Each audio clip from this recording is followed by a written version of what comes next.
ವೇದ, ನಿಂಗೆ ಏನಾದರೂ ಆದರೆ ನಮಗೆಲ್ಲ ಸಹಿಸೋಕೆ ಆಗಲ್ಲ ಕಣೋ.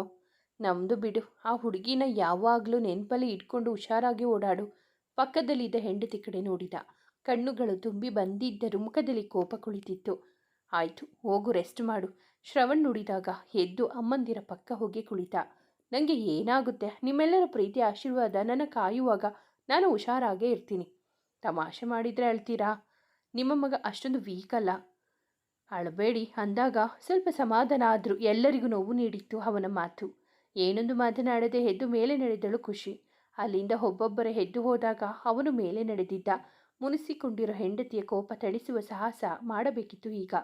ರೂಮ್ ಸೇರಿದವಳು ಫಂಕ್ಷನ್ ಮುಗಿಸಿ ಇಟ್ಟಿದ್ದ ಸೀರೆ ಮಡಚುತ್ತಾ ಒಡವೆ ಎಲ್ಲ ತೆಗೆದಿಟ್ಟುತ್ತಿದ್ದಳು.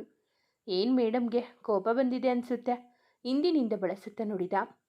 ಕೈ ಕಿತ್ತೆಸೆದಳು. ಹೋ, ಎವಿ ಕೋಪನೇ ಬಂದಿದೆ. ನಮ್ಮ ಟೀಚರ್ ಅಮ್ಮಂಗೆ ಅಲ್ವಾ? ತನ್ನ ಕೆಲಸ ಮುಗಿಸಿ ಹೋಗಿ ಬಾಲ್ಕನಿ ಮೂಲೆಯಲ್ಲಿ ಮುದುರಿ ನಿಂತಳು. ಬಂಗಾರಿ, ಯಾಕೋ ಈ ಕೋಪ? ಹಿಂದೆ ನಿಂತು ಕೇಳಿದ. ಬಂಗಾರಿ ಮಾತಾಡಮ್ಮ. ಅವಳನ್ನು ತನ್ನೆಡೆ ತಿರುಗಿಸಿಕೊಂಡ. ಕಣ್ಣೀರು ಸದ್ದಿಲ್ಲದೆ ಕೆನ್ನೆ ಮೇಲೆ ಸಾಗುತ್ತಿತ್ತು. ಅರೆ ಬಂಗಾರಿ, ನಾನು ತಮಾಷೆ ಮಾಡಿದ್ದಮ್ಮ. ಅಷ್ಟಕ್ಕೆ ಹೀಗೆ ಹೇಳ್ತಾರಾ? ನಿಮಗೆ ಚಿಕ್ಕದಾಗಿ ಏಟಾದರೂ ಯಾರಿಗೂ ತಡ್ಕೊಳ್ಳೋಕೆ ಆಗಲ್ಲ, ಅದು ಗೊತ್ತಿದ್ರು ಮತ್ತೆ ಅದೇ ಮಾತಾಡ್ತೀರಾ? ಸಾರಿ ಬಂಗಾರಿ, ನಿಮಗೆಲ್ಲ ನೋವು ಕೊಡೋ ಉದ್ದೇಶ ಅಲ್ಲಮ್ಮ. ಹೋಗಿ, ಏನು ಹೇಳಬೇಡಿ ನೀವು, ನನ್ನ ಮಾತಾಡಿಸ್ಬಿಡಿ. ಅಚ್ಚೂ ಮುದ್ದು, ನಾವಿಬ್ಬರು ಇನ್ನೂ ಹಬ್ಬ ಅಂದರೂ 70 ವರ್ಷ ಆದರೂ ಇರಬೇಕು. ನಮ್ಮ ಮೊಮ್ಮಕ್ಕಳು ಬಂದಾಗ ಅವರಿಗೆ ನಮ್ಮಿಬ್ಬರ ಲೈಫ್ ಸ್ಟೋರಿ ಹೇಳಬೇಕು. ಅಲ್ಲಿಯವರೆಗೂ ಇರೋ ಆಸೆ ಇದೆ ಕಣೋ. ನನಗೆ ಏನೋ ಮಾತಿಗೆ ಹೇಳಿದ್ರೆ ಅದಕ್ಕೆ ಹೀಗೆ ನೊಂದ್ಕೊಳ್ತಾರಾ ಹುಚ್ಚಮ್ಮ? ಅವಳ ಕಣ್ಣು ಒರೆಸಿ ಹಣೆಗೆ ಮುತ್ತಿಟ್ಟಾಗ ಅವನನ್ನು ಅಪ್ಪಿಕೊಂಡಳು ಖುಷಿ. ನೀವು ನನ್ನ ಜೊತೆ ಹೀಗೆ ಇರಬೇಕು. ನಾವು ಎಲ್ಲಿಯವರೆಗೂ ಇರ್ತೀವೋ ಗೊತ್ತಿಲ್ಲ, ಇರುವಷ್ಟು ದಿನ ಕೊನೆ ಕ್ಷಣದವರೆಗೂ ನಾವಿಬ್ಬರು ಹೀಗೆ ಇರಬೇಕು. ಮತ್ತೆ ನಿಮ್ಮ ಪ್ರೀತಿ ಇದಕ್ಕಿಂತ ಜಾಸ್ತಿ ಇರಬೇಕು ನನ್ನ ಮೇಲೆ. ಬಂಗಾರಿ, ಒಂದು ಕ್ಷಣ ನೀನು ಪ್ರೀತಿ ಮಾಡೋದು ನಿಲ್ಲಿಸಿದರೆ ಅಲ್ಲಿಗೆ ಅದೇ ನನ್ನ ಕಡೆಯ ದಿನ ಆಗುತ್ತೆ. ನಾನು ಬದುಕಿರೋ ಪ್ರತಿಯೊಂದು ನಿಮಿಷನೂ ಪ್ರತಿಯೊಂದು ಗಳಿಗೇನು ನಿನ್ನ ಪ್ರೀತಿ ಮಾಡ್ತಾನೆ ಇರ್ತೀನಿ. ಇದಕ್ಕಿಂತ ಜಾಸ್ತಿ ಪ್ರೀತಿ ಮಾಡ್ತೀನಿ. ಅರೆ ಬಂಗಾರಿ, ಸ್ವಲ್ಪ ನಗಮ್ಮ. ನೀನು ಹೀಗೆ ಇದ್ದರೆ ನನಗೆ ನೋಡೋಕೆ ಹಿಂಸೆ ಆಗುತ್ತೆ. ಹಾಂ, ಆಗುತ್ತೆ. ಕೊಬ್ಬು ನಿಮಗೆ ಎಲ್ಲರೂ ಜಾಸ್ತಿ ಪ್ರೀತಿ ಮಾಡ್ತಾರೆ ಅಂತ ನಿಮ್ಮಿಷ್ಟ ಬಂದಾಗೆ ಆಡ್ತೀರಾ. ಎದೆಗೆ ಹೊಡೆಯುತ್ತಾ ನುಡಿದವಳನ್ನು ಕೈ ಹಿಡಿದು ಬಂಧಿಸಿ ಮೂಗಿನ ಮೇಲಿನ ನೆತ್ತಿಗೆ ಮುತ್ತಿಟ್ಟು, ಕೊಬ್ಬು ಅಲ್ಲ, ಖುಷಿಯಾಗುತ್ತೆ. ನಾನೆಂಥ ಅದೃಷ್ಟವಂತ ಅಂತ. ನನ್ನ ಮನೆಯವರು, ಸ್ನೇಹಿತರು, ಇಷ್ಟದ ಕೆಲಸ, ಜೊತೆಗೆ ಈ ಮುದ್ದಾದ ಹೆಂಡತಿ ಎಲ್ಲ ಇರುವಾಗ ಸ್ವಲ್ಪ ಆದರೆ ಕೊಬ್ಬು ಇರಬೇಕು ಅಲ್ವಾ? ಬಂಗಾರಿ, ನಾನು ಮಾಡಿದ್ದಕ್ಕೆ ನಿನಗೆ ನೋವಾಯಿತು, ಅದಕ್ಕೆ ಸಾರಿ ಕೇಳ್ತೀನಿ. ನೀನು ಅಳಬೇಡ ಕಣೋ ಪ್ಲೀಸ್. ಅವನನ್ನು ಅಪ್ಪಿ ನಿಂತವಳನ್ನು ಮತ್ತಷ್ಟು ತನ್ನ ತೋಳಲ್ಲಿ ಬಿಗಿಯಾಗಿ ಬಂಧಿಸಿದ್ದ. ಇಳಿ ಸಂಜೆಯ ಭಾಸ್ಕರ ಇವರ ಪ್ರೀತಿಯನ್ನು ನೋಡಿ ಅವನು ತನ್ನವಳನ್ನು ಕಾಣಲು ಆತುರದಿಂದ ಓಡಿದ. ಎಲ್ಲರೂ ರಾತ್ರಿ ಪ್ಯಾಕಿಂಗ್ ಮುಗಿಸಿ ನಾಳೆ ಆಗೋದನ್ನೇ ಕಾಯುತ್ತಾ ಇದ್ದರು. ಅದರಲ್ಲೂ ಈ ಹುಡುಗರ ಖುಷಿಯಂತೂ ಹೆಚ್ಚಾಗೇ ಇತ್ತು. ಶ್ರವಣೊಬ್ಬ ನನ್ನು ಬಿಟ್ಟು ಎಲ್ಲರೂ ಹೊರಟಿದ್ದರು. ಅವನು ಹೆಂಡತಿ ಮಗು ಬಿಟ್ಟು ಬರಲ್ಲ ಅಂದಾಗ ಅವನ ಹೊಸ ಪ್ರಪಂಚದಲ್ಲಿನ ಸಂಭ್ರಮಕ್ಕೆ ಅಡ್ಡಿ ಮಾಡದೆ ಇವರೇ ಸಿದ್ಧವಾಗಿದ್ದರು. ಮರುದಿನ ಬೆಳಗ್ಗೆ ತಿಂಡಿ ಮುಗಿಸಿ ಸಂಜೆಗೆ ಬೇಗ ಬರ್ತೀನಿ ಅಂದು ವೇದ, ರಿಷಿ, ರಕ್ಷಿತ್ ಎಲ್ಲ ಕೆಲಸಕ್ಕೆ ನಡೆದರು. ಸ್ವಲ್ಪ ತಿನಿಸು ತಯಾರಿ ಮಾಡಿಕೊಂಡು ಎಲ್ಲವೂ ಎತ್ತಿಟ್ಟುಕೊಳ್ಳುವಾಗ ಹೊರಗಡೆ ಕಾರ್ ಬಂದ ಶಬ್ದವಾಗಲು ಹೊರಗೆ ನಡೆದ ವಸಂತ್.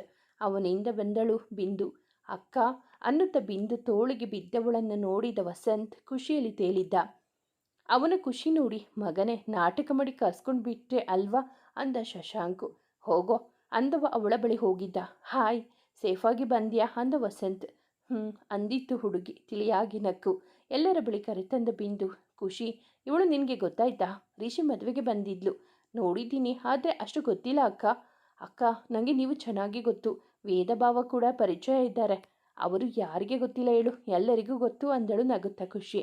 ನನಗೆ ಅವರು ಅಂದರೆ ತುಂಬ ಇಷ್ಟ ಅಂದಾಗ ಎಲ್ಲರಿಗೂ ಇಷ್ಟನೇ. ಹೋಯ್ ಅಂದ ವಸಂತ್. ಅಂದರೆ ಅವರು ತುಂಬ ಸ್ಟ್ರಿಕ್ಟ್ ಪೊಲೀಸ್ ಆಫೀಸರ್ ಅಲ್ವಾ, ಅದಕ್ಕೆ. ಆಮೇಲೆ ಅವರ ಸ್ಟೈಲ್ ನನಗೆ ತುಂಬ ಇಷ್ಟ ಅಂದಳು ಮೇಲುವಾಗಿ. ಅವಳ ಮಾತಿಗೆ ಕಿಸಕ್ಕನೆ ನಕ್ಕ ಶಶಾಂಕು. ನಮ್ಮ ಅಣ್ಣನಿಗೆ ಇರೋ ಸ್ಟೈಲಲ್ಲಿ ಇವನಿಗೆ 0.5% ಕೂಡ ಇಲ್ಲ ಅಂದ ಬೇಕೆಂದೇ ನಗುತ್ತಾ. ನಿಂಗೆ ಇದೆಯಾ, ತೆಪ್ಪಗೆ ಇರೋ ಅಂದ ವಸು. ಏಯ್ ಸಾಕು ನಿಮ್ಮ ಜಗಳ. ಶಶು, ವಸು, ಹೋಗಿ ನೀವು, ನಿಮಗೆ ಇಲ್ಲೇನು ಕೆಲಸ? ಜಾನಕಿ ಗದರಿಸಿ ಕಳಿಸಿ ಅಲ್ಲಿದ್ದ ಹುಡುಗಿಯರ ಜೊತೆ ಮಾತನಾಡುತ್ತಾ ಕುಳಿತರು. ಸಂಜೆ ಒಬ್ಬೊಬ್ಬರದ್ದೇ ಆಗಮನ ಆಯಿತು. ಜೊತೆಗೆ ಬುಕ್ ಮಾಡಿದ ಬಸ್ ಕೂಡ ಬಂದಿತ್ತು. ಬಂಗಾರಿ, ನನ್ನ ಬ್ಲೂ ಶರ್ಟ್ ಎಲ್ಲಮ್ಮ ಕಾಣ್ತಿಲ್ಲ. ಅರೆ, ಅದು ಪ್ಯಾಕ್ ಆಗಿದೆ, ನೀವು ಇದು ತಗೊಳ್ಳಿ. ಟೀ ಶರ್ಟ್ ಅಷ್ಟು ಕಂಫರ್ಟ್ ಅನಿಸಲ್ಲ ನನಗೆ. ಹೌದಾ, ಹಾಗಿದ್ರೆ ಹಾಗೆ ಬನ್ನಿ, ನಕ್ಕು ನುಡಿದಳು. ಏಯ್, ಮತ್ತೆ ಸುಮ್ಮನೆ ತಗೊಳ್ಳಿ. ಈ ವೈಟ್ ಟೀ ಶರ್ಟ್ ಅಲ್ಲಿ ನೀವು ಸೂಪರಾಗಿ ಕಾಣಿಸ್ತೀರಾ. ಹೌದಾ, ಯಾರಾದರೂ ನನ್ನ ಆರಿಸ್ಕೊಂಡು ಹೋದ್ರೆ? ಅಷ್ಟು ಧೈರ್ಯ ಯಾರಿಗಿದೆ ಬಿಡಿ. ನಿಮ್ಮನ್ನು ಮುಟ್ಟಿದ್ರೆ ನಿಮ್ಮ ಫ್ಯಾನ್ಸ್ ಬರ್ತಾರೆ ಆವಾಜ್ ಹಾಕಿ ಕಾಪಾಡೋಕೆ. ಮತ್ತೆ ನಾವು ಅಂದರೆ ಕಡಿಮೆನಾ ಅನ್ನುತ್ತಾ ಅವಳು ಕೊಟ್ಟ ಬಟ್ಟೆ ತೊಟ್ಟು ಅವಳನ್ನು ಹತ್ತಿರಕ್ಕೆ ಎಳೆದುಕೊಂಡವನೇ. Are you ready for? ಯಾಕೆ? Second honeymoon. ಹಲೋ DCP ಸಾಹೇಬ್ರೆ, ಇದು ಹನಿಮೂನ್ ಅಲ್ಲ, ಫ್ಯಾಮಿಲಿ ಟ್ರಿಪ್, ನೆನಪಿರಲಿ. ಅರೆ, ಟ್ರಿಪ್ ಆದರೂ ಅದನ್ನು ಹನಿಮೂನ್ ಥರ ಎಂಜಾಯ್ ಮಾಡೋ ಕಲೆ ನಮಗೆ ಗೊತ್ತಿದೆ ಬಂಗಾರಿ. ಅವನ ತುಟಿಗಳ ತರಲೆ ಆರಂಭವಾಗಿತ್ತು. ಅವಳ ವದನದ ಮೇಲೆ ಅವನ ಈ ತುಂಟಾಟಕ್ಕೆ ಅವಳು ಕರಗದೆ ಇರಲಾರಳು. ಸಾಕು ಸಾಕು, ಇವಾಗ ಕೆಳಗಡೆ ಹೋಗೋಣ ಬನ್ನಿ ಅಂದು ದೂರ ಸರಿದವಳ ತುಟಿಗಳಿಂದ ತನಗೆ ಬೇಕಿದ್ದು ಪಡೆದು ಬಿಟ್ಟಿದ್ದ ಹುಡುಗ. ರಕ್ಷಿತ್ ಬಿಂದು, ವೇದ ಖುಷಿ, ರಿಷಿ ಪೂರ್ಣಿ, ಸಂಜು ವಂದನಾ, ಕಾರ್ತಿಶ್ರೇಯ, ವಸಂತ್ ವರ್ಷ, ಶಶಾಂಕ್ ಪೂಜಾ. ಮನೆಯವರಿಗೆಲ್ಲ ತಿಳಿಸಿ ರಾತ್ರಿ ಮನೆಯಿಂದ ಬಸ್ ಹೊರಟಿದ್ದು ಕನ್ಯಾಕುಮಾರಿ ಕಡೆಗೆ. ರಾತ್ರಿ ಹೊರಟರೆ ಮುಂಜಾನೆ ಅಲ್ಲಿಗೆ ತಲುಪಬಹುದು. ಅಲ್ಲಿನ ಸೂರ್ಯೋದಯ ನೋಡೋಕೆ ಸರಿಯಾಗುತ್ತೆ ಅಂತ ಎಲ್ಲ ಪ್ಲಾನ್ ಪ್ರಕಾರ ಹೊರಟಿದ್ದರು. ಎಲ್ಲ ಜೋಡಿಗಳು ಹುಡುಗರು ತಮಾಷೆ, ಹಾಡು, ಡ್ಯಾನ್ಸ್ ಅನ್ನುತ್ತಾ ಮಧ್ಯರಾತ್ರಿಯವರೆಗೂ ಎಚ್ಚರ ಇದ್ದು ನಿಧಾನಕ್ಕೆ ಒಬ್ಬೊಬ್ಬರೇ ನಿದ್ದೆಗೆ ಶರಣಾಗಿದ್ದರು. ಅವಳ ಸುತ್ತ ಒದಿಕೆ ಹೊದಿಸಿ ಅವಳನ್ನು ತೋಳಲ್ಲಿ ಬಂಧಿಸಿದ್ದ ವೇದ. ಎದೆಗೆ ತಲೆಯಿಟ್ಟು ಮಲಗಿದ್ದ ಹುಡುಗಿಯ ನೆತ್ತಿಗೆ ಮುತ್ತಿಟ್ಟು ತಾನು ಮಲಗಿದ್ದ. ಅದೆಷ್ಟು ಪ್ರೀತಿಯೋ ಹೆಂಡತಿ ಮೇಲೆ. ಎಲ್ಲರೂ ಜೋಡಿಗಳಾಗಿ ಕುಳಿತರೆ ಅವರ ತೋಳಿನಲ್ಲಿ ಮಡಿಲಿನಲ್ಲಿ ತಮ್ಮ ಸಂಗಾತಿಯರು ಇದ್ದರೆ ಶಶಾಂಕ್ ಮಾತ್ರ ಒಬ್ಬನೇ ಒಂದು ಸೀಟ್ ತುಂಬ ಮಲಗಿದ್ದ. ಅವನ ಭುಜ ತಟ್ಟಿದಳು ಪೂಜಾ. ಸ್ವಲ್ಪ ದೂರ ಬಂದ ಮೇಲೆ ಹೇ ಕೈ ಸರಿಸಿದ್ದ ನಿದ್ದೆಗಣ್ಣಲ್ಲಿ. ಮತ್ತೆ ಮೆಲ್ಲಗೆ ಮುಟ್ಟಿ ಎಚ್ಚರಿಸಿದಾಗ ಹೇ ಏನು ನಿನ್ನ ಗೋಳು? ಎದ್ದು ಕುಳಿತು ಕಿಡಿಕಾರಿದ್ದ. ನನಗೆ ಒಬ್ಬಳಿಗೆ ಒಂದು ಸೀಟಲ್ಲಿ ಕೂರೋಕೆ ಮುಂದೆ ಹೇಳಮ್ಮ. ಅಲ್ಲೇ ಮಾತುಗಳನ್ನು ತಿನ್ಕೊಂಬೇಡ, ನಾನು ಇಲ್ಲೇ ಇರ್ತೀನಿ. ಯಾಕೆ? ಅವಳನ್ನೇ ಗುರಾಯಿಸಿದ್ದ. ಭಯ ಆಗುತ್ತೆ. ಮುಖದಲ್ಲಿ ಮುಗ್ಧತೆ ಇಟ್ಟುಕೊಂಡು ಕಣ್ಣು ಪಿಳಿಪಿಳಿ ಬಿಡುತ್ತಾ ಕೇಳಿದ ಹುಡುಗಿ ಮಾತಿಗೆ ಇಲ್ಲ ಅನ್ನೋದೆ. ಅಂತ ತಲೆ ಆಡಿಸಿದ್ದ. ಕಿಟಕಿ ಕಡೆ ಕುಳಿತವಳು ನಿಧಾನಕ್ಕೆ ಅವನ ಭುಜಕ್ಕೆ ಜಾರಿದಳು ನಿದ್ದೆಯಲ್ಲಿ. ಹೇಯ್, ಓಯ್, ಎದ್ದೇಳಿಸಲು ನೋಡಿದ. ತಂಗಾಳಿ ಸೋಕಿ ಆಯಾದ ನಿದ್ದೆಯಲ್ಲಿ ಇದ್ದವಳು ಎಚ್ಚರ ಆಗದಿದ್ದಾಗ ತಾನು ಅವಳ ತಲೆ ಮೇಲೆ ಕೆನ್ನೆಯೂರಿ ಮಲಗಿದ್ದ. ಬಯಸದೆ ಬಂದೆ ಭಾಗ್ಯ ಬಿಡ್ತಾನಾ? ಮರುದಿನ ಮುಂಜಾನೆ ಎಲ್ಲ ತಲುಪಿದ್ದು ಕನ್ಯಾಕುಮಾರಿಗೆ. ಮೊದಲೇ ಬುಕ್ ಮಾಡಿದ್ದ ದೊಡ್ಡದಾದ ಹೋಟೆಲ್ ಮುಂದೆ ಬಂದು ಇಳಿದರು. ಹಲೋ, ಹಾಯ್, ಗೆಟಪ್ ಗೆಟಪ್, ಎದ್ದೇಳಿ ಎಲ್ಲ. ಕನ್ಯಾಕುಮಾರಿ ಬಂತು. ಮೊದಲು ಎದ್ದಿದ್ದ ರಿಷಿ ಕೂಗಿದ್ದ. ಅದು ಬಂದಿಲ್ಲ, ನಾವೇ ಅದರ ಬಳಿ ಬಂದಿರೋದು. ಜೋರಾಗಿ ಹೇಳಿದವನೇ ಏಯ್ ಮುದ್ದು ಎದ್ದೇಳೆ. ವಂದನಾಳನ್ನು ಎದ್ದೇಳಿಸಿದ ಸಂಜು. ಅಮ್ಮ ರಾಕ್ಷಸಿ, ನನ್ನ ಕಾಲು ತೆಗೆದೆ ಕಣೆ ನೀನು, ಎದ್ದೇಳು ಮೇಲೆ. ಕಾರ್ತಿ ಶ್ರೇಯಾಳನ್ನು ಎದ್ದೇಳಿಸಿದ್ದ. ಇಲ್ಲೇ ಇದೆಯಲ್ಲ ನಿನ್ನ ಕಾಲು, ನಾನು ಎಲ್ಲಿ ತೆಗೆದಿದ್ದೀನಿ? ಅವನ ಕೆನ್ನೆ ಹಿಂಡಿ ಉತ್ತರಿಸಿದ ಹುಡುಗಿ ಕುಳಿತಲ್ಲೇ ಆಕಳಿಸುತ್ತಾ ಹಿಂದೆ ತಿರುಗಿ ನೋಡಿದಳು. ಶಶಾಂಕ್, ಪೂಜಾ ಇಬ್ಬರು ಮುದ್ದಾಗಿ ಮಲಗಿದ್ದರು. ಆಗ ತಾನೇ ಕಣ್ಣು ಬಿಟ್ಟ ಶಶಾಂಕ್ ತನ್ನ ಕಡೆ ತಿರುಗಿದ ತಂಗಿಯನ್ನೇ ನೋಡುತ್ತಿದ್ದ. ಏನು ಎಂಬಂತೆ ಹುಬ್ಬು ಹಾರಿಸುತ್ತಾ ಕಣ್ಣಿನಲ್ಲಿ ಪಕ್ಕ ಇದ್ದವಳ ಕಡೆ ತೋರಿಸುತ್ತಾ ಕಳ್ಳ ಅಂದು ಅವನ ಕೆನ್ನೆ ತಿವಿದು ಮೇಲೆದ್ದಳು. ನಕ್ಕು ಪಕ್ಕ ಇದ್ದವಳನ್ನು ನೋಡಿ ಅವಳ ತಲೆ ಸರಿಸಿದಾಗ ಅವಳಿಗೂ ಎಚ್ಚರ ಆಗಿತ್ತು. ಇವನನ್ನು ನೋಡಿ ಚಿಕ್ಕದಾಗಿ ನಗು ನೀಡಿದಳು ಪೂಜಾ. ಬಂಗಾರಿ ಎದ್ದೇಳಮ್ಮ, ಇಷ್ಟು ಬೇಗ ಬಂತಾ? 8 ಗಂಟೆ ಜರ್ನಿ ಕಣೋ, ಬೇಗ ಅಂತೀಯಲ್ಲ, ಎದ್ದೇಳಮ್ಮ. ಅವಳ ಕೆನ್ನೆಗೆ ಚುಂಬಿಸಿದ್ದ. ಅಯ್ಯೋ, ಇನ್ನು ಹೊರಗೆ ಕತ್ತಲಿದೆ, ಬಿಂದು ನುಡಿದಳು. ಎಲ್ಲ ಬೆಳಕು ಬರೋ ಮುಂಚೆ ಎದ್ದು ಫ್ರೆಶ್ ಆಗಿ ಲೇಟ್ ಮಾಡಬೇಡಿ, ಬೇಗ ಬೇಗ, ರಿಷಿ ಅವಸರಿಸಿದ. ಯಾಕೋ, ಸ್ನಾನ ಮಾಡಿ ರೆಡಿ ಆಗೋಕೆ ನಮಗೆ ಟೈಮ್ ಬೇಕು, ವಂದನಾ ಕೇಳಿದಳು. ಲೇ ಕೋತಿ, ನೀನು ಸ್ನಾನ ಮಾಡಿ ಮೇಕಪ್ ಮಾಡ್ಕೊಳ್ಳೋಕೆ ಇಲ್ಲಿಯವರೆಗೂ ಯಾಕೆ ಬಂದೆ? ಇನ್ನು ಸ್ವಲ್ಪ ಹೊತ್ತಲ್ಲಿ ಸೂರ್ಯೋದಯ ಆಗುತ್ತೆ, ಅದನ್ನು ನೋಡೋಕೆ 2 ಕಣ್ಣು ಸಾಲೋದಿಲ್ಲ. ಅದಕ್ಕೆ ಹೇಳಿದ್ದು, ಎಲ್ಲ ಬೇಗ ಬೇಗ ಬನ್ನಿ. ಸೂರ್ಯನ ನೋಡೋಕೆ ಇಲ್ಲಿಯವರೆಗೂ ಯಾಕೆ ಬರಬೇಕು? ನಮ್ಮ ಮನೆಯ ಹತ್ತಿರ ನೋಡ್ಬೋದಿತ್ತು ಅಂದಳು ಶ್ರೇಯಾ. ಥೂ, ಇವುಗಳಿಗೆ ಏನು ಹೇಳಿದ್ರೂ ಅರ್ಥ ಆಗಲ್ಲ ರಿಷಿ. ಇವರೆಲ್ಲ ರೂಮ್ನಲ್ಲಿ ಮೇಕಪ್ ಮಾಡಿಕೊಂಡು ಇರಲಿ, ನಾವು ಹೋಗಿ ನೋಡೋಣ ಬನ್ನಿ ಹೇಳುತ್ತಾ ಕೆಳಗೆ ಇಳಿದ Karti.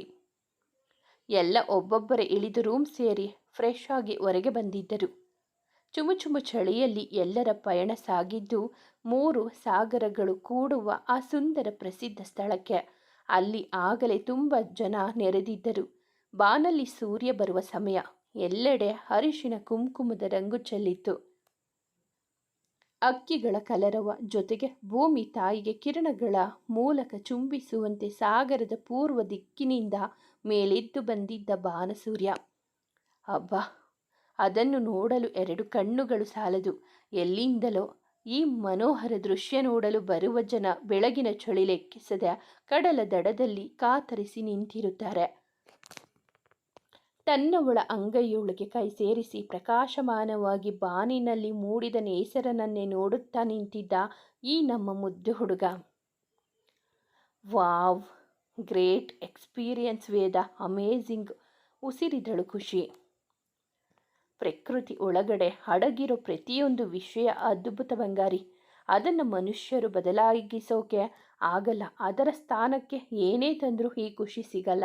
I am right? S, ನಿಜ. ಪ್ರಪಂಚದಲ್ಲಿ ಪ್ರತಿಯೊಂದು ದೈವ ಸೃಷ್ಟಿಯು ಅವರದ್ದೇ ಆದ ಮಹತ್ವ ಹೊಂದಿದೆ. ಎಲ್ಲರೂ ಸಾಗರ ದಡದಲ್ಲಿ ನಿಂತು ಒಂದಿಷ್ಟು ಸುಂದರ ಕ್ಷಣಗಳನ್ನು ಕಣ್ಣು ತುಂಬಿಸಿಕೊಂಡರು. ಶಶಾಂಕ್ ತನ್ನ ಬಳಿ ಇದ್ದ ಕ್ಯಾಮರಾದಲ್ಲಿ ಎಲ್ಲ ಸೊಬಗನ್ನು ಸೆರೆ ಹಿಡಿದಿದ್ದ. ಎಲ್ಲರ ಫೋಟೋಗಳು, ನಗು, ತಮಾಷೆ, ರೇಗುವಿಕೆ ಅವನ ಕ್ಯಾಮರಾ ಕಣ್ಣಲ್ಲಿ ಸೆರೆಯಾಗಿತ್ತು. ನೀರಲ್ಲಿ ಸ್ವಲ್ಪ ಆಡಿ ತಾವಿದ್ದ ಹೋಟೆಲ್ ತಲುಪಿ ಫ್ರೆಶ್ ಆಗಿ ಸ್ನಾನ ಮುಗಿಸಿ ರೆಡಿಯಾಗಿ ಬಂದವರೇ ತಿಂಡಿ ತಿಂದು ನಡೆದಿದ್ದು ಕನ್ಯಾಕುಮಾರಿ ಅಮ್ಮನವರ ದೇವಸ್ಥಾನಕ್ಕೆ. ಅಲ್ಲಿ ಹೋಗಿ ಪೂಜೆ ಮುಗಿಸಿಕೊಂಡು ಪಾರ್ವತಿ ದೇವಿಯ ದರ್ಶನ ಮಾಡಿಕೊಂಡು ದೇವಸ್ಥಾನದ ಸುತ್ತಲೂ ನೋಡಿ ಸ್ವಲ್ಪ ಸಮಯ ಕಳೆದು ಅಲ್ಲಿನ ಸುತ್ತಮುತ್ತ ಸ್ವಲ್ಪ ಸುತ್ತಿದರು. ಎಲ್ಲರ ತಮಾಷೆ, ರೇಗಿಸುವಿಕೆ, ಒಬ್ಬರನ್ನೊಬ್ಬರು ಕಾಡಿಸೋದು ಎಲ್ಲಿಗೆ ಹೋದರೂ ನಿಲ್ಲದು ಇವರದು. ಆಗಾಗ ಯಾರಿಗೂ ಗೊತ್ತಾಗದಂತೆ ಅವಳ ಕೈ ಹಿಡಿದು ನಡೆಯುತ್ತಿದ್ದ ಶಶಾಂಕ್ ಅವಳನ್ನು ತುಂಬ ಕಾಳಜಿ ವಹಿಸಿದ್ದ. ಮುದ್ದು ಹುಡುಗಿ ಅವನ ಕಾಳಜಿ ಜೊತೆ ಅವನ ಸ್ನೇಹದ ಗುಣಕ್ಕೆ ಒಗ್ಗುತ್ತಿದ್ದಳು. ಇಲ್ಲಿಂದ ಅವರು ಹೊರಟಿದ್ದು ಅಲ್ಲಿ ನೋಡಲೇಬೇಕಾದ ಪ್ರಸಿದ್ಧ ಸ್ಥಳವಾದ ಸ್ವಾಮಿ ವಿವೇಕಾನಂದ ರಾಕ್ಗೆ. ಸ್ವಲ್ಪ ಹೊತ್ತು ಕಾದಿದ್ದು ಲಾಂಚ್ ಏರಿ ಅಲೆಗಳ ಮೇಲೆ ತೇಲುತ್ತಾ ಕೆಲ ನಿಮಿಷದಲ್ಲಿ ಸ್ವಾಮಿ ವಿವೇಕಾನಂದರು ಕುಳಿತು ಧ್ಯಾನ ಮಾಡಿದ್ದ ಬಂಡೆ ತಲುಪಿದ್ದರು. ಅದನ್ನು ಪರೀಕ್ಷಿಸೋದು ಮಹಾಪುಣ್ಯ. ಸಾಗರದ ಮಧ್ಯದಲ್ಲಿ ಇರುವ ಆ ಬಂಡೆಯ ಮೇಲೆ ಸ್ವಾಮಿ ವಿವೇಕಾನಂದರು 3 ದಿನ ಕುಳಿತು ಧ್ಯಾನ ಮಾಡಿದ್ದರು. ಅಲ್ಲಿ ಅವರ ಸ್ಮಾರಕ ಮಾಡಲಾಗಿದೆ. ಅದನ್ನು ನೋಡಿ ಅಲ್ಲಿ ಸ್ವಲ್ಪ ಹೊತ್ತು ಕುಳಿತಿದ್ದರು ಎಲ್ಲ. ಒಂದು ದಿಕ್ಕಿನಲ್ಲಿ ವಿಶಾಲವಾದ ಹಬ್ಬಿರುವ ಸಾಗರ, ಮತ್ತೊಂದೆಡೆ ಹೊಸ ಕನಸು ಹೊತ್ತು ಬೆಳೆಯುತ್ತಿರುವ ನಗರ. ಮನಸ್ಸು ಕೆಟ್ಟು ಬಂದವರು ಮನಃಶಾಂತಿ ಪಡೆದು ನೆಮ್ಮದಿ ಕಂಡುಕೊಳ್ಳಲು ಸೂಕ್ತವಾದ ಜಾಗವಿದು. ಸ್ವಲ್ಪ ಸೈಡ್ಗೆ ಸರಿದು ಬಂದು ಕಡಲ ಕಡೆ ಮುಖ ಮಾಡಿ ಕಾಲುಗಳನ್ನು ಜೋಡಿಸಿಟ್ಟುಕೊಂಡು ಧ್ಯಾನಕ್ಕೆ ಕುಳಿತ ವೇದ. ಯೋಗ ಧ್ಯಾನದಲ್ಲಿ ಮೊದಲಿಂದಲೂ ತೊಡಗಿದ್ದ ಅವನಿಗೆ ಏಕಾಗ್ರತೆಯಲ್ಲಿ ಕೂರುವುದೇನು ಕಷ್ಟದ ಕೆಲಸವಲ್ಲ. ಅವನು ಪಕ್ಕ ಸ್ವಲ್ಪ ಹಿಂದೆ ಬಂದು ಕುಳಿತ ಖುಷಿ ಅಲೆಗಳನ್ನು ನೋಡುತ್ತಾ ಆಗಾಗ ತನ್ನವನನ್ನು ನೋಡುತ್ತಾ ಗದ್ದಕ್ಕೆ ಕೈ ಊರಿ ಕುಳಿತಳು ಮೈಮರೆತು. ಮಿಕ್ಕಿದವರು ಅಲ್ಲಿನ ಸೊಬಗನ್ನ, ಸುಂದರತೆಯನ್ನ ಕಣ್ಣು ತುಂಬಿಸಿಕೊಂಡರು. ಜೋಡಿಗಳನ್ನು ನಿಲ್ಲಿಸಿ ಫೋಟೋ ತೆಗೆಯುವ ಕೆಲಸ ಶಶಾಂಕ್ ವಸಂತ್ ಹೆಗಲೇರಿತು. ಎಲ್ಲರ ಜೊತೆ ತಮ್ಮ ತಮ್ಮ ಹುಡುಗಿಯರ ಫೋಟೋ ತಗೊಳ್ಳೋದು ಮರೆಯಲಿಲ್ಲ ಇಬ್ಬರು. ದೊಡ್ಡದಾದ ದೀರ್ಘ ಶ್ವಾಸವನ್ನು ಎಳೆದುಕೊಂಡ ವೇದ ನಿಧಾನಕ್ಕೆ ಕಣ್ಣು ತೆಗೆದಾಗ ಅವನಿಗೆ ಕಂಡ ಸಮುದ್ರ ಅದ್ಭುತ ಲೋಕವೇ ಅನಿಸಿತು. ಈ ಜಾಗ ಎಷ್ಟು ಹಿತವಾಗಿದೆ ಅಲ್ವಾ ಬಂಗಾರಿ? ಹೌದು, ನೀವು ಕಣ್ಣು ಮುಚ್ಚಿ ಧ್ಯಾನ ಮಾಡ್ತಾ ನಾನು ಇಲ್ಲಿರೋದು ಹೇಗೆ ತಿಳಿಯಿತು? ನಮಗೆಲ್ಲ ತಿಳಿಯುತ್ತೆ ಮೇಡಮ್ ಅಂದು ತನ್ನ ಹಿಂದೆ ಸ್ವಲ್ಪ ದೂರದಲ್ಲಿ ಇದ್ದವಳ ಕಡೆ ಕೈ ಚಾಚಿದ. ಬಂದು ಅವನ ಪಕ್ಕ ಕುಳಿತವಳನ್ನು ತೋಳಲ್ಲಿ ಬಳಸಿ ಸಾಗರದ ಕಡೆ ನೋಟಾರಿಸಿದ್ದ. ಅವನ ಕೈ ಒಳಗೆ ತನ್ನ ಅಂಗೆ ಸೇರಿಸಿದ ಖುಷಿಯೇ ಈ ಸ್ಪರ್ಶದಲ್ಲಿ ಅದೆಷ್ಟು ಭದ್ರತೆ ಇದೆ ಅಂದುಕೊಂಡಳು ಮನದಲ್ಲಿ. ಅವನ ಹೆಗಲಿಗೆ ತಲೆ ಇಟ್ಟು ಕುಳಿತಿದ್ದಳು. ಇಬ್ಬರ ಫೋಟೋಗಳು ಅವರಿಗೆ ತಿಳಿಯದೆ ಸೆರೆ ಮಾಡಿದ್ದ ಶಶಾಂಕ್ ಅಲ್ಲಿಂದ ಅವರು ಹೋಗಿದ್ದು ಸ್ವಾಮಿ ವಿವೇಕಾನಂದರ ಬಂಡೆಯ ಪಕ್ಕದಲ್ಲಿದ್ದ ತಿರುವಳರ್ ಸ್ಮಾರಕಕ್ಕೆ. ಅವರು ಅಲ್ಲಿನ ಪ್ರಸಿದ್ಧ ಕವಿಗಳು. ಅವರ ಸ್ಮಾರಕವನ್ನು ಅಲ್ಲೇ ಪಕ್ಕದ ಬಂಡೆಯ ಮೇಲೆ ಸ್ಥಾಪಿಸಲಾಗಿದೆ. ಅದನ್ನೆಲ್ಲ ನೋಡಿ ಅಲ್ಲಿಂದ ಹಿಂತಿರುಗಿದಾಗ ಮಧ್ಯಾಹ್ನವಾಗಿತ್ತು. ರೆಸ್ಟೋರೆಂಟ್ ಒಂದರಲ್ಲಿ ಊಟ ಮುಗಿಸಿ ಅಲ್ಲಿನ ವ್ಯಾಪಾರಿ ಬೀದಿಗಳಲ್ಲಿ ನಡೆದು ಕೆಲವೊಂದು ವಸ್ತುಗಳು ತೆಗೆದುಕೊಂಡು ಅಲ್ಲಿದ್ದ ಅವರು ಮುಂದೆ ಸಾಗಿದ್ದು ಅಲ್ಲಿನ ಪ್ರಸಿದ್ಧ ಪದ್ಮನಾಭಪುರ ಪ್ಯಾಲೇಸ್ ನೋಡಲು. ಪ್ರೇಕ್ಷಣೀಯ ಸ್ಥಳವನ್ನು ನೋಡಿ ಅಲ್ಲಿ ಒಂದಿಷ್ಟು ಸಮಯ ಸರಿಸಿ ಹೊರಟಾಗ ಸಂಜೆ ಮೀರಿತ್ತು. ತಾವಿದ್ದ ಹೋಟೆಲ್ ತಲುಪಿದವರೇ ಎಲ್ಲ ಸ್ವಲ್ಪ ರೆಸ್ಟ್ ಮಾಡಿದರು. ರಾತ್ರಿ ಊಟ ಮುಗಿಸಿ ಒಂದೆಡೆ ಸೇರಿ ಹಾಡು ಡ್ಯಾನ್ಸ್ ಮಾಡುತ್ತಾ ಎಂಜಾಯ್ ಮಾಡಿದ್ದರು. ಇಂದಿನ ದಿನದ ರಾತ್ರಿ ಪ್ರಯಾಣದ ಆಯಾಸ ಜೊತೆಗೆ ದಿನದ ಹೋರಾಟ ಎಲ್ಲರನ್ನೂ ನಿದ್ದೆಗೆ ಬೇಗ ಆಹ್ವಾನಿಸಿತ್ತು. ಮರುದಿನ ಎಲ್ಲ ಅಲ್ಲಿನ ಕೆಲವೊಂದು ಪ್ರಸಿದ್ಧ ಸ್ಥಳಗಳನ್ನು ನೋಡಿ ಸುತ್ತಿ ಕೊನೆಗೆ ಬಂದು ನಿಂತಿದ್ದು ಬ್ಯಾಕ್ ವಾಟರ್ ಬೋಟಿಂಗ್ ಮಾಡಲು. 2 ಜೋಡಿಗಳು ಒಂದು ಬೋಟಿಂಗ್ನಲ್ಲಿ ಕುಳಿತು ನೀರಲ್ಲಿ ಹೋಗುವಾಗ ಅವರ ಮಜವೇ ಬೇರೆ. ತನ್ನ ಎದೆಗೆ ಬೆನ್ನಾಕಿ ಕುಳಿತು ಸುತ್ತಲಿನ ಹಸಿರನ್ನು ನೋಡುತ್ತಿದ್ದ ಹುಡುಗಿ ಬೆನ್ನಿಗೆ ಮುತ್ತಿಟ್ಟು ಮುಂಗುರುಳು ಕಿವಿಯಿಂದ ಸರಿಸಿದ್ದ ವೇದ. ಇಷ್ಟು ಮುದ್ದಾಗಿ ಕಾಣಿಸ್ತಿದ್ರೆ ನಿನ್ನ ನೋಡಬೇಕಾ? ಸುತ್ತ ಇರೋ ಪ್ರಕೃತಿನ ನೋಡಬೇಕಾ? ನಾನು ಯಾವಾಗಲೂ ನಿಮ್ಮ ಜೊತೆಗೆ ಇರ್ತೀನಿ ಅಲ್ವಾ? ಈಗ ಸುತ್ತ ಇರೋ ಸೌಂದರ್ಯ ನೋಡಿ ಸಾಕು. ನಿನ್ನ ಮೇಲಿನ ಕಣ್ಣು ಕೀಳೋದಕ್ಕೆ ಆಗ್ತಿಲ್ಲ ಬಂಗಾರಿ. ಕಿವಿಯಲ್ಲಿ ಉಸುರಿ ಅವಳನ್ನು ಬಳಸಿ ಕುಳಿತಿದ್ದ. ಇನ್ನೊಂದು ಕಡೆಯಲ್ಲಿ ಕಾರ್ತಿ ಶ್ರೇಯ ಕುಳಿತಿದ್ದರು. ಅವರಿಬ್ಬರ ಪಿಸುನುಡಿ ಹೀಗೆಯೇ ಸಾಗಿತ್ತು. ಅಂತೂ ಕನ್ಯಾಕುಮಾರಿ ಅಲ್ಲಿನ ಸುತ್ತಮುತ್ತ ಪ್ಲೇಸ್ ನೋಡಿ ಅಂದಿನ ದಿನ ತಳ್ಳಿದವರೇ ಮುಂದೆ ಮರು ದಿನಕ್ಕೆ ನಡೆದಿದ್ದು ಕೇರಳ ಕಡೆ. ಮಧ್ಯಾಹ್ನದ ಹಾಗೆ ತಲುಪಿದ ಅವರು ಅಂದು ತಾವು ಮೊದಲೇ ಬುಕ್ ಮಾಡಿದ್ದ ಸ್ಟಾರ್ ಹೋಟೆಲ್ನಲ್ಲಿ ಹೋಗಿ ಇಳಿದರು. ಐಷಾರಾಮಿಯ ದೊಡ್ಡ ಹೋಟೆಲ್ ವ್ಯವಸ್ಥೆ ಕೇಳಬೇಕೆ? ಅಲ್ಲಿನ ದೊಡ್ಡದಾದ ರೂಮ್ಗಳು, ಸ್ವಿಮ್ಮಿಂಗ್ ಪೂಲ್, ಸ್ವಲ್ಪ ದೂರದಲ್ಲಿ ಬೋರ್ಗರೆಯುವ ಸಮುದ್ರದ ಅಲೆಗಳು, ಸುತ್ತ ಹಸಿರು ಗಿಡಗಳು, ಕಣ್ಣಿಗೆ ಹಬ್ಬವೇ. ವಾವ್, ಬ್ಯೂಟಿಫುಲ್, ಸಖತ್ತಾಗಿದೆ ರೂಮ್. ಹಾಸಿಗೆ ಮೇಲೆ ಬಿದ್ದು ನುಡಿದಳು ಖುಷಿ. ಇವತ್ತು ಎಲ್ಲ ರೆಸ್ಟ್ ಮಾಡಿ ನಾಳೆ ಸುತ್ತಕ್ಕೆ ಹೋಗೋಣ. ನಮಗೆ ಸ್ವಲ್ಪ ಪರ್ಸನಲ್ ಟೈಮ್ ಬೇಕಿದೆ. ನಿಮಗೆ ಯಾಕೆ ಪರ್ಸನಲ್ ಟೈಮ್? ಇಲ್ಲಿಯೂ ನಿಮ್ಮ ಡ್ಯೂಟಿ ಮಾಡೋ ಪ್ಲಾನ್ ಇದೆಯಾ? ತಲೆಗೆ ಕೈ ಹೂರಿ ಮಲಗಿದ್ದಲೇ ಮಗ್ಗಲು ಬದಲಿಸಿ ಕೇಳಿದಳು ಖುಷಿ. ಅರೆ, ನಾನೆಲ್ಲಿ ಹೇಳಿದ್ದೆ ಡ್ಯೂಟಿ ಮಾಡ್ತೀನಿ ಅಂತ? ಮತ್ತೆ ನಿಮ್ಮ ಮಾತಿನ ಅರ್ಥ? ಬಂಗಾರಿ, ಮಾತಿನ ಅರ್ಥ ನೋಡ್ತಾ ಹೋದರೆ ಏನೇನೋ ಹೇಳಬೇಕಾಗುತ್ತೆ. ಹೇಳಿ. ಇವಾಗ ಅದೆಲ್ಲ ಹೇಳ್ತಾ ಕುತ್ಕೊಳ್ಳೋದು ಯಾಕೆ? ನೈಟ್ ಪ್ರಾಕ್ಟಿಕಲ್ ಆಗಿ ಹೇಳಿ ತೋರಿಸಿಕೊಡ್ತೀನಿ ಬಿಡು. ತುಂಟತನದಲ್ಲಿ ನಕ್ಕು ನುಡಿದವನ ಮಾತು ಅರ್ಥವಾಗಿತ್ತು ಅವಳಿಗೆ. ಥೂ, ಹೋಗಿ ನೀವು. ನಾನೇನು ಕೇಳಿದ್ರೆ? ಅರೆ, ನೀನು ಕೇಳಿದರ ಅರ್ಥ ಇದೇ ಕಣೋ. ಕಣ್ಣು ಒಡೆದು ನುಡಿದವನಿಗೆ ಅಲ್ಲಿದ್ದ ದಿಂಬಿನಿಂದ ಹೊಡೆದಳು ಖುಷಿ. ಜರ್ನಿ ಮಾಡಿ ಸುಸ್ತಾಗಿರುತ್ತೆ, ಈಗ ಮಲ್ಕೊಳ್ಳಮ್ಮ. ಆಮೇಲೆ ಬೇಕಿದ್ರೆ ಇಬ್ಬರು ಹೊಡೆದಾಡೋಣ, ಅಲ್ಲಲ್ಲ ಮುದ್ದಾಡೋಣ. ಅವಳ ತುಟಿಗಳ ಮೇಲೆ ಬೆರಳಾಡಿಸಿ ನುಡಿದವನು ರೀತಿ ನಾಚುಕೆ ತಂದಿತ್ತು ಅವಳಿಗೆ.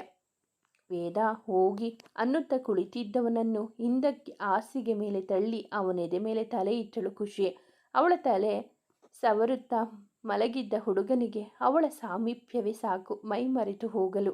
ಅವನ ಗುಂಡಿಗೆ ಶಬ್ದ ಲಾಲಿಸುತ್ತಾ ಮಲಗಿದ್ದವಳಿಗೆ ಬೇರೆ ಪ್ರಪಂಚದ ಗೂಡವೇ ಬೇಕಿಲ್ಲ. ಶ್ರೇಯ, ಪೂಜಾ, ವರ್ಷ ಮೂವರು ಒಂದು ರೂಮ್ನಲ್ಲಿ ಉಳಿದರೆ ವಸಂತ್ ಶಶಾಂಕ್ ಕಾರ್ತಿ ಜೊತೆಗಿದ್ದ. ಮಿಕ್ಕಿದ್ದ ಜೋಡಿಗಳು ಒಂದೊಂದು ರೂಮ್ನಲ್ಲಿ ಇದ್ದರು.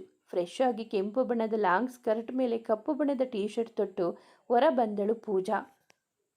ಇದು ಅವಳಿಗೆ ತುಂಬ ಬಲವಂತ ಮಾಡಿ ಶ್ರೇಯ ತೊಡಿಸಿದ್ದು. ಸ್ವಲ್ಪ ಸಂಕೋಚದಿಂದಲೇ ಮುಜುಗರದಿಂದಲೇ ಬಂದು ಹೊರಗೆ ನಿಂತು ದೂರದ ಸಾಗರ ನೋಡುತ್ತಾ ನಿಂತಿದ್ದಳು. ಫೋನ್ನಲ್ಲಿ ಮಾತನಾಡುತ್ತಾ ಬಂದ ಹುಡುಗನ ಕಣ್ಣುಗಳು ಹುಡುಗಿಯನ್ನ ಈ ಅವತಾರದಲ್ಲಿ ಮೊದಲ ಬಾರಿ ನೋಡಿದ್ದ ಸುಂದರ ದೃಶ್ಯ ಕಂಡಂತೆ ನೋಡುತ್ತಿದ್ದವು. ಯಾವಾಗಲೂ ಚೂಡಿದಾರ್ ಟಾಪ್ ಅಂತ ಇರುತ್ತಿದ್ದವಳ ವೇಷ ಇವತ್ತು ಸ್ವಲ್ಪ ಬದಲಾಗಿತ್ತು. ಚಂದದ ಡ್ರೆಸ್ನಲ್ಲಿ ಕೂದಲು ಆರಲು ಬಿಟ್ಟವಳು ಮುದ್ದಾಗಿ ಕಾಣಿಸಿದ್ದಳು. ಕಾಲ್ ಕಟ್ ಮಾಡಿ ಅವಳ ಬಳಿ ನಡೆದಿದ್ದ ಶಶಾಂಕ್ ತನ್ನನ್ನೇ ನೋಡುತ್ತಿದ್ದವನ ನೋಟ ಇರಿಸು ಮುರಿಸಾಗಿತ್ತು ಅವಳಿಗೆ. ಏನು ಅಂದಳು. ಏನಿಲ್ಲ. ಯಾಕೆ ಹಾಗೆ ನೋಡ್ತಿರೋದು? ಕಣ್ಣಿಗೆ ಬಟ್ಟೆ ಕಟ್ಟಿಕೊಂಡು ಓಡಾಡ್ತೀನಿ ಇನ್ಮೇಲೆ. ಮಾತು ಮಾತಿಗೂ ರೇಗೋದು ಯಾಕೆ ನೀವು?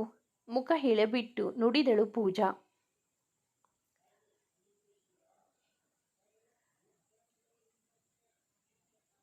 ರೇಗೋ ಥರ ಮಾಡೋದು ನೀನೆ. ಚೆನ್ನಾಗಿ ಕಾಣಿಸ್ತಿದೆ, ಅದಕ್ಕೆ ನೋಡಿದ್ದು. ಶ್ರೇಯಾ ಅಕ್ಕ ಕೊಟ್ಟಿದ್ದು. ಇನ್ಮೇಲೆ ಮನೆಯಲ್ಲಿ ಯಾರನ್ನು ಅಕ್ಕ ಅಣ್ಣ ಅನ್ಬೇಡ, ಆರ್ಡರ್ ಮಾಡಿ ಹೇಳಿದ ಹುಡುಗ. ಯಾಕೆ? ಹೇಳಿದ್ದು ಕೇಳು, ಪ್ರಶ್ನೆ ಮಾಡಬೇಡ. ಅನ್ಬೇಡ ಅಂದರೆ ಅನ್ಬೇಡ ಅಷ್ಟೆ. ಸರಿ ಇರು ಬಂದೆ ಅಂದು ರೂಮ್ ಒಳಗೆ ಹೋದವನೇ ತನ್ನ ಕ್ಯಾಮರಾ ತಂದಿದ್ದ. ನಿಂತ್ಕೋ, ಒಂದೆರಡು ಫೋಟೋ ತೆಗಿತೀನಿ. ಬೇಡಪ್ಪ, ಬಾಯಿ ಮುಚ್ಕೊಂಡು ನಿಂತ್ಕೋ, ಆ ಕಡೆ ನೋಡ್ತಿರು ಅಂದು ಹೇಳಿ ಅವಳ ಚಂದದ ಫೋಟೋ ತೆಗೆದಿದ್ದ. ಅವಳನ್ನು ಬೇರೆ ಬೇರೆ ರೀತಿ ನಿಲ್ಲಿಸಿ ಫೋಟೋ ತೆಗೆದವನೇ ನೈಸ್ ಅಂದಿದ್ದ.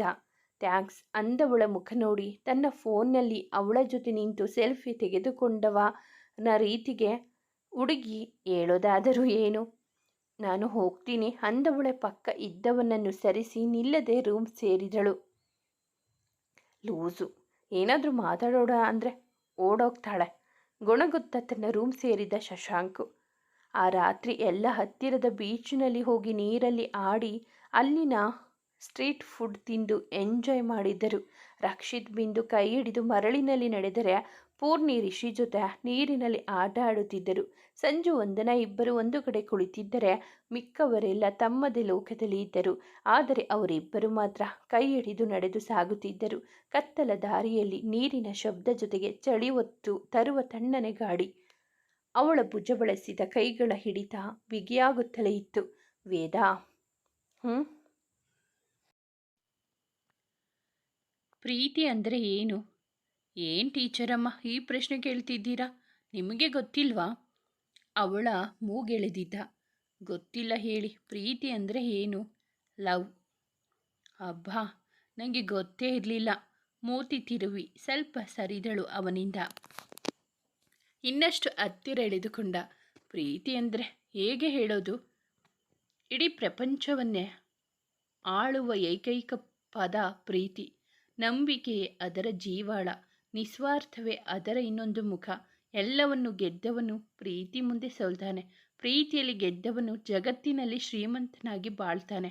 ಪ್ರೀತಿ ಮಾಡೋ ಹೃದಯ ಜೊತೆಗೆ ಇದ್ದರೆ ಪ್ರತಿಯೊಂದು ಪ್ರತಿಕ್ಷಣ ಹೊಸತನದ ಮಧುರ ಭಾವ ಮನಸ್ಸಲ್ಲಿ ಹುಟ್ಟುತ್ತಲೇ ಇರುತ್ತದೆ.